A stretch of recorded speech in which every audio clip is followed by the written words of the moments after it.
அது கிடையாது, ஆனா அது மாதிரி அப்படின்ற மாதிரி. ரைட்டா? இப்ப குவாசி அப்படின்றது வந்து நம்ம என்ன சொல்லலாம் அப்படின்னா, இப்போ இதை வந்து இப்ப இந்த சேர் இருக்குன்னு வச்சுக்கோங்களேன். இப்ப இதை வந்து நான் என்ன சொல்றேன் அப்படின்னா, இது வந்து நான் ஒரு ஸ்டடி டேபிள் அப்படின்னு சொல்றேன். இது வந்து ஒரு குவாசி ஸ்டடி டேபிள் அப்படின்றேன். இது ஸ்டடி டேபிள் கிடையாது, ஆனா குவாசி என்ன, கிட்டத்தட்ட. குவாசினா கிட்டத்தட்ட இதுல புக் வச்சுக்கலாம், அதுல வச்சு படிச்சுக்கலாம். ஆனா ஸ்டடி டேபிள் என்ன, பெருசா இருக்குன்னா எனக்கு எல்லாமே வச்சு படிக்கிற மாதிரி இருக்கு. அப்ப அது ஸ்டடி டேபிள் இல்லை, ஆனா கிட்டத்தட்ட ஸ்டடி டேபிள் எடுத்துக்கலாம். ஆமா, அதுதான். ஸோ குவாசி ஜுடிஷியல் பாடி அப்படின்னு என்ன, ஜுடிஷியல் என்ன, அது வந்து பார்த்துட்டீங்கன்னா அது கொஞ்சம் வந்து அது சட்டம்லாம் இயற்ற முடியும், எல்லாமே பண்ணிக்க முடியும். ஓகே. ஸோ அப்போ கான்ஸ்டியூட்டட் பை யார் வந்து ஃபினான்ஸ் கமிஷன் ஆஃப் இந்தியாவை வந்து அதுக்கு ரெடி பண்றது யாரு, பிரசிடென்ட். இதுவே ஸ்டேட் ஃபினான்ஸ் கமிஷன் தான் இங்க பிரசிடென்ட், அங்க கவர்னர். சரியா? சோ ஒரு 5 வருஷத்துக்கு ஒரு தடவை வந்து பாத்தீங்கன்னா ஃபினான்ஸ் கமிஷன் வந்து கூட்டுவாங்க, அதாவது ரெடி பண்ணுவாங்க. சோ இது அப்போ வந்து பாத்தீங்கன்னா ஃபினான்ஸ் கமிஷன் வந்து நம்மளுக்கு எந்த ஆர்டிகல்ல இருக்குன்னா, ஆர்டிகல் 280 இருக்கிறதுனால ஃபினான்ஸ் கமிஷன் வந்து என்னது, ஒரு அரசியலமைப்பு அமைப்பு. ஓகே, அரசியலமைப்பை சார்ந்த அமைப்பு. சோ லானா ஸ்டாச்சுட்டரி பாடி, கான்ஸ்டிடியூஷன் லேபிள்ஸ்னா அது வந்து கான்ஸ்டிடியூஷனல் பாடி. அடுத்து சோ நல்லா தெரிஞ்சுக்கோங்க, இது வந்து பெர்மனன்ட் பாடி கிடையாது. அது போக வந்து பார்த்துட்டீங்கன்னா என்னன்னா, ஏன் பெர்மனன்ட் பாடி கிடையாதுன்னா, எல்லா 5 வருஷத்துக்கு ஒரு தடவையோ அல்லது தேவைப்பட்டால் அதுக்கு முன்னாடியோ வந்து பிரசிடென்ட் வந்து புதுசா வந்து என்ன பண்ணுவாங்கன்னா, அந்த ஃபினான்ஸ் கமிஷன் வந்து உருவாக்கிட்டே இருப்பாங்க. ஓகே. ஸோ இந்த ஃபினான்ஸ் கமிஷனுடைய வேலையே வந்து என்ன அப்படின்றதுன்னா, வரி கலெக்ட் பண்றாங்கல்ல, வரி எல்லாம் ஜிஎஸ்டி எல்லா வரியும், அந்த வரி கலெக்ஷனை வந்து மத்திய அரசுக்கும் மாநில அரசுக்கும் இருக்கக்கூடிய அந்த பகிர்வை வந்து பார்த்துட்டீங்கன்னா முடிவு பண்ணக்கூடியதான் ஃபினான்ஸ் கமிஷன். கேரளாவுக்கு எவ்வளவு கொடுக்கணும், தமிழ்நாட்டுக்கு எவ்வளவு கொடுக்கணும், ஆந்திராவுக்கு எவ்வளவு கொடுக்கணும் முடிவு பண்ணுவாங்க. ஸோ இது வந்து ஆர்டிகல் 280 வந்து ஃபினான்ஸ் கமிஷனை பத்தி பேசுது, 281 வந்து ஃபினான்ஸ் கமிஷனுடைய அந்த பரிந்துரைகளை பத்தி பேசுறது. அடுத்து ஃபினான்ஸ் கமிஷனுடைய உறுப்பினர்கள் அப்படின்னு பாக்குறப்ப 1+4 ஒரு தலைவர் மற்றும் 4 உறுப்பினர்கள் வந்து இருப்பாங்க. அந்த 5 பேரையும் நியமனம் பண்றது யாரு, குடியரசுத் தலைவர் தான் நியமனம் பண்ணுவாங்க. ஓகே. ஸோ அதுக்கு அடுத்தது இவங்களுக்கு பதவி காலம் அப்படின்றதெல்லாம் எதுவுமே கிடையாது. அவங்க எல்லாரையுமே வந்து பதவி அப்பாயின்ட் பண்றது சரி, அவங்க பதவி விலக வைக்கிறது சரி, யாரு, குடியரசுத் தலைவர் தான். ரைட்டா? எல்லாமே குடியரசுத் தலைவர் தான். அதுக்கு அடுத்தது ஒரு சேர்மனோ அது உறுப்பினர்களோ வந்து பார்த்துட்டீங்கன்னா எலிஜிபிள் ஃபார் ரீஅப்பாயின்ட்மென்ட், திருப்பியும் அடுத்த ஃபினான்ஸ் கமிஷனுக்கு. நிதி ஆணையத்துடைய தலைவர் வந்து நமக்கு நிதி அமைச்சராக இருக்கணும்னு அவசியம். நிதி ஆணையத்துக்கும் நிதி அமைச்சருக்கும் சம்பந்தம் கிடையாது. ரைட்டா? ஏன்னா வரி சம்பந்தமானதெல்லாம் அவங்க டாக்ஸ் பத்தி எல்லாம் போடுவாங்க அப்படின்னு அவங்க சட்டம் போடுறதோட போயிடுவாங்க.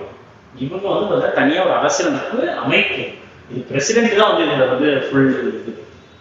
அடுத்து ஃபங்க்ஷன்ஸை பொறுத்த வரைக்கும் இவங்க அதான் நான் சொன்னேன்ல, நெட் ப்ரொசீட்ஸ் ஆஃப் டாக்ஸ், மத்திய மற்றும் மாநிலங்களுக்கு இடையிலான பகிர்ந்தளிக்கப்பட வேண்டிய வரிகளின் நிகர வருவாயின் விநியோகம், அது வந்து எவ்வளவு சதவீதம் கொடுக்கணுங்கிறத முடிவு பண்ணக்கூடியது வந்து நம்மளுக்கு இந்த ஃபினான்ஸ் கமிஷன் தான். அதுக்கு அடுத்தது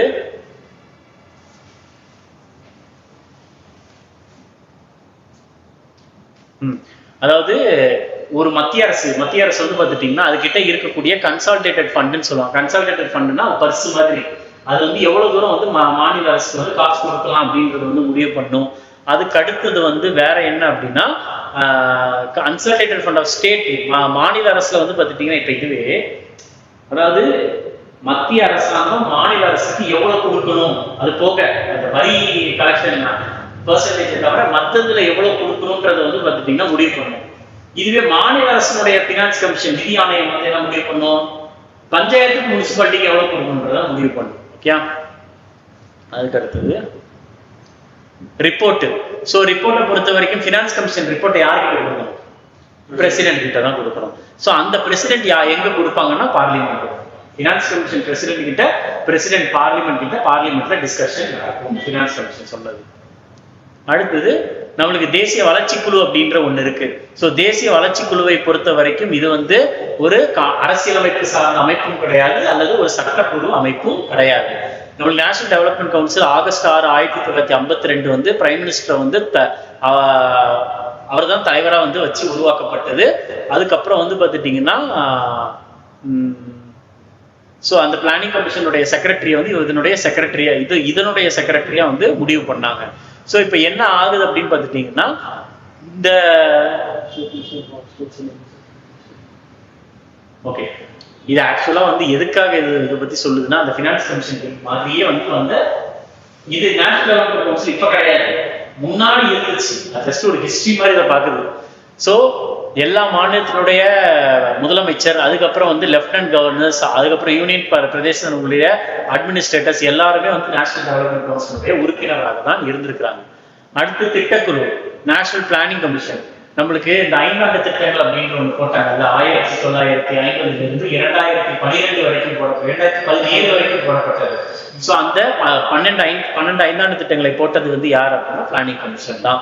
ஸோ பிளானிங் கமிஷன் உருவாக்கப்பட்டது மார்ச் 15, 1950. அவங்க தான் இந்தியாவில் வந்து 5 ஆண்டு திட்டங்களை போட்டாங்க, 12 ஐந்தாண்டு திட்டங்களை. ஸோ அதுக்கு அடுத்தது வந்து பார்த்துட்டீங்கன்னா, பிரதமர் நரேந்திர மோடி அவர்கள் வந்து அவருடைய முதல் சுதந்திர தின ஸ்பீச் அப்ப 2014 என்ன சொன்னார்னா, பிளானிங் கமிஷன் வந்து கேன்சல் பண்ணிட்டு நீத்தி ஆயோக் அப்படின்ற ஒன்று போடப்பட்டார். நீத்தி ஆயோனுடைய ஃபுல் ஃபார்ம் தெரிஞ்சுக்கோங்க, national institution for transforming India. இது ஜஸ்ட் பினான்ஸ் கமிஷனை பொறுத்தவரைக்கும் ரொம்ப டெப்தா போட்டாரு. இப்ப என்ன பினான்ஸ் கமிஷன் போய்கிட்டு இருக்கு, யார் தலைவர், முன்னாடி என்ன போச்சு, யார் தலைவர், முதல் தலைவர் யார், அவ்வளவுதான். பேசிக்கான விஷயம் மட்டும் தெரிஞ்சுக்கோங்க. இதுல அபிஷியல் லாங்குவேஜஸ் அப்படின்ட்டு பாக்குறப்ப வந்து நம்மளுக்கு அலுவலக மொழி சிம்பிளா, அதாவது வந்து அபிஷியல் அதிகாரப்பூர்வ மொழிகள் அப்படின்ற மாதிரி நம்ம தெரிஞ்சுக்கலாம். ரைட்டா? இப்ப பார்ட் 17 தான் அபிஷியல் லாங்குவேஜ் பத்தி பேசுறாங்க. ஆர்டிகல் 343 இருந்து 351 வரைக்கும். இதுல 344 கிளாஸ் 1ல வந்து கிளாஸ் 1 இதுல வந்து என்ன சொல்றாங்க அப்படின்னு பார்த்தீங்கன்னா, பிரசிடென்ட் வந்து என்ன பண்றா, பிரசிடென்ட் என்ன பண்ணலாம் அப்படின்னா ஒரு கமிஷன் வந்து உருவாக்கலாமா. ஸோ அந்த கமிஷன் வந்து பார்த்துட்டீங்கன்னா எத்தனை வருஷத்துக்கு உருவாக்கலாம், 5 வருஷத்துக்கு உருவாக்கலாம். ரைட்டா?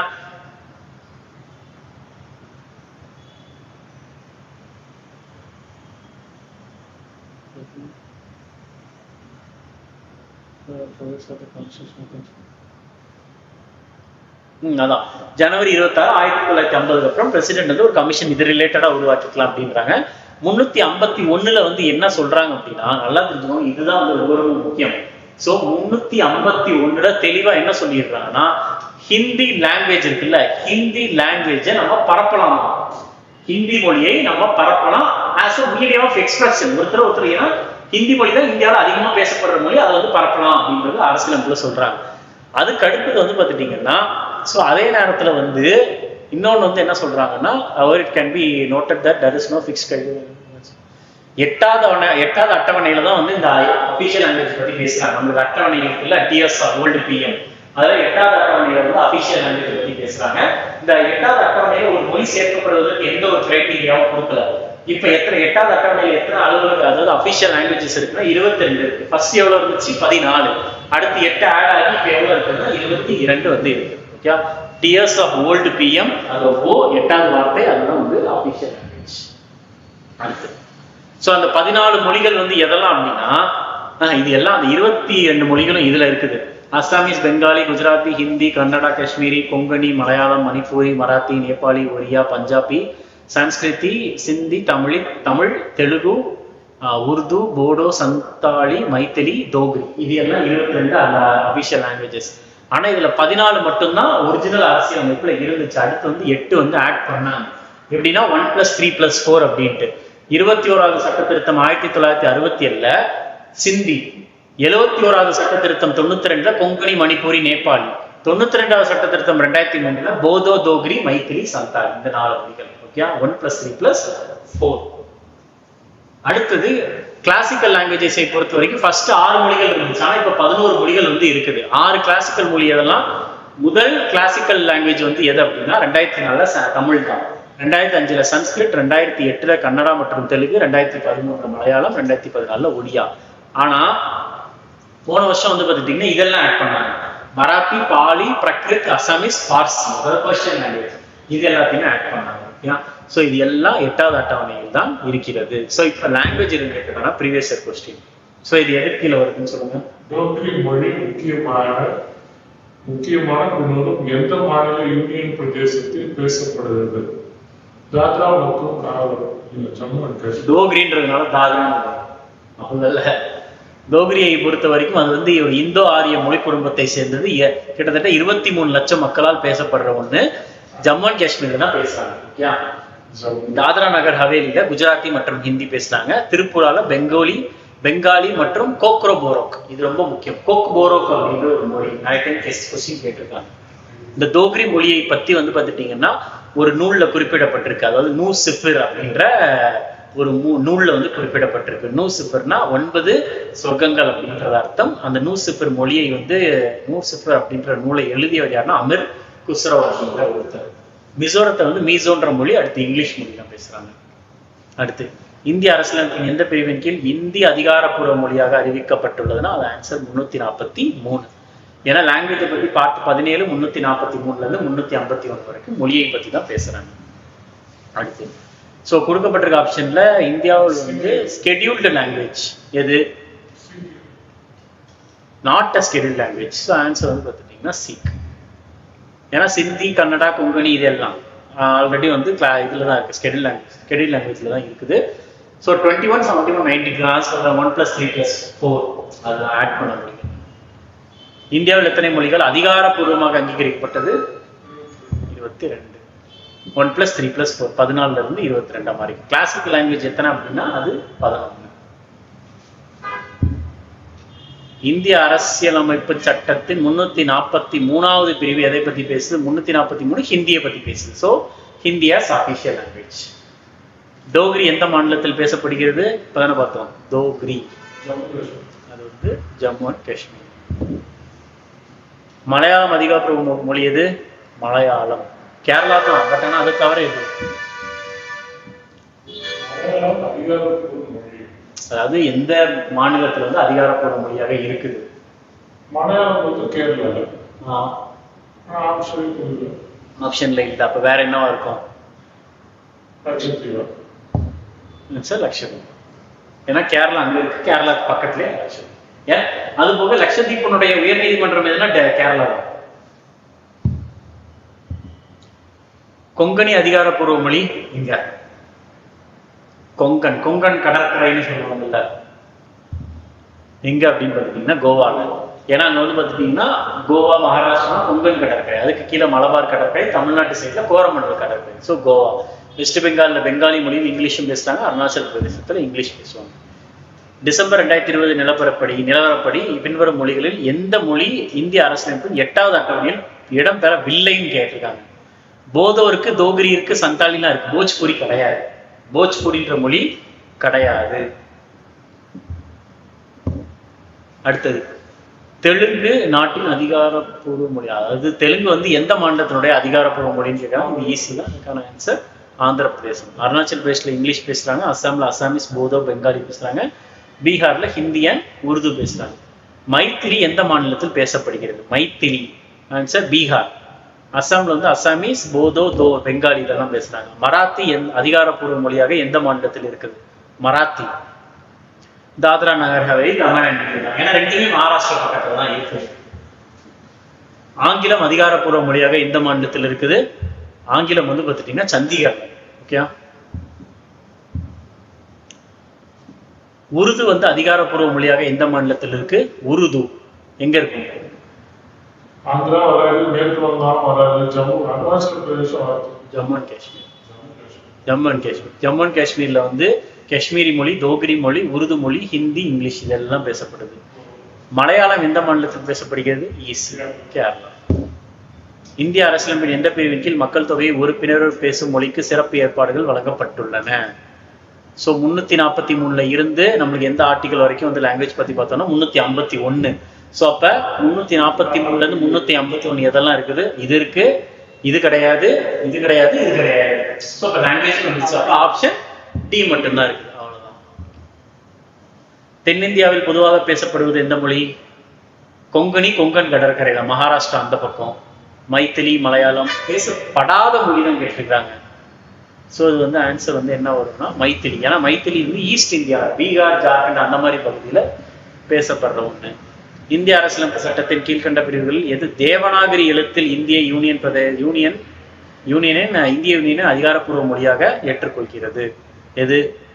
123 233 108 கிடையவே கிடையாது. ஏன்னா லாங்குவேஜ் பத்தி பேசுறது என்னது 343 351 வரைக்கும் தான். அப்ப ஆன்சர் என்ன? 341 கிளாஸ் 1. வங்காள மொழி அதிகாரப்பூர்வ மொழியாக எந்த மாநிலத்தில் இருக்குது? பெங்காலி. கேரளா வராது கண்டிப்பா, உத்தரகாண்டும் வராது, சத்தீஸ்கர், திரிபுரா, இந்த ரெண்டுத்துல ஏதாச்சும் ஒன்று. திரிபுரா. புரியுதா? நம்ம அப்படியே ஆப்ஷன் எலிமினேட் பண்ணிட்டு வர வேண்டியதான். உத்தரகாண்ட்ல வந்து ஹிந்தி சமஸ்கிருத மொழி, கேரளாவில் மலையாளம் இங்கிலீஷ், திரிபுரால பெங்காலி போரோக் இங்கிலீஷ், சத்தீஸ்கர்ல சத்தீஸ்கரி அண்ட் இங்கிலீஷ். அடுத்து ஆங்கிலம் எங்க பேசப்படுறது அதிகாரப்பூர்வ மொழியாக அப்படின்னா மெகாலயாவில். ஓகே. ஸோ அஸ்ஸாம்ல அசாமீஸ், போதோ, பெங்காலி. பெங்காலி வந்து வெஸ்ட் பெங்காலையும் பேசுறது, கோவால கொங்கணி பேசுறாங்க. இங்கிலீஷை பொறுத்த வரைக்கும் நல்லா தெரிஞ்சு, இது ரொம்ப ரொம்ப முக்கியம். ஆங்கிலத்தை அதிகாரப்பூர்வ மொழியாக ஏற்றுக்கொண்ட மாநிலங்கள் அதுதான். நாகாலாந்து, அருணாச்சல பிரதேசம், மெகாலயா, சிக்கிம், சண்டிகர். அங்கெல்லாம் இங்கிலீஷ் பேசுவாங்க. ஓகே. ஸோ லாங்குவேஜை பொறுத்த வரைக்கும் 8வது அட்டவணையில் 22 மொழிகள் இருக்கிறது. 14 மொழிகள் தான் முதலில் இருந்துச்சு. ஆனால் 22 8 ஆட் ஆச்சு. அந்த 8 வந்து 21 71 92 சட்ட திருத்தத்தில் 1 + 3 + 4 மாறி 22 மொழிகளாக மாற்றப்பட்டது. ஸோ அதுக்கடுத்து 17வது பகுதியில் இருக்கு 343 351 வரைக்கும் இருக்கிறது.